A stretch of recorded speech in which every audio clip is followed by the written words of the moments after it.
Hey, good morning, everyone. Patina Chapman here. I work at a local historical museum in the area. And if any of you have ever visited a historical museum, it's like taking a step back in the past where you're able to see how things used to look and how things used to be done.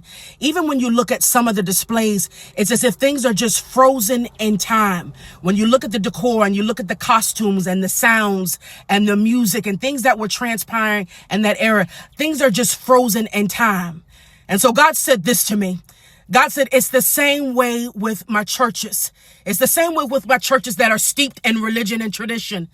They are frozen in time. Nothing has progressed. Nothing has evolved. God said the reason those that are there are always talking about days of old and what used to happen. He said that religion and tradition freezes things in time. So there's nothing new to discuss, nothing that's happening in the now. There's nothing different that has transpired. God says when we do not allow him to realign and change the different patterns that are within our churches will become places where he used to dwell, places where he used to reside, places where he used to visit. Our churches will become like museums. I can remember when I was younger, I used to go to my grandfather's house, and some of you used to go to Big Mama's house. And when you got there, there was all this plastic on the furniture. And sometimes you could sit down and sometimes you couldn't.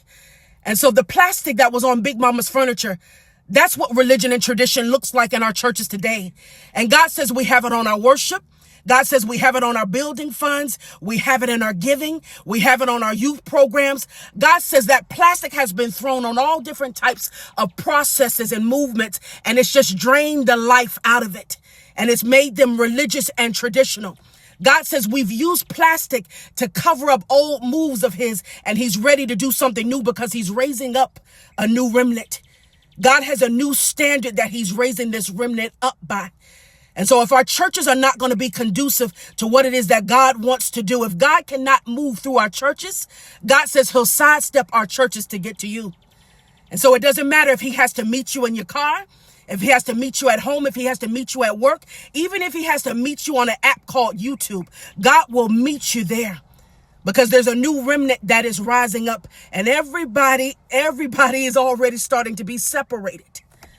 God even told me this. He said that he is not going to withhold anything from his people. Even if you're in a church and things are being withheld, such as different types of signs and wonders and movements and revelation. He said, if it's being withheld in the church, God won't withhold it from you. All he wants you to do is remain in step with him. It doesn't matter what's happening here and what's happening there and what it looks like. God says, stay in step with him.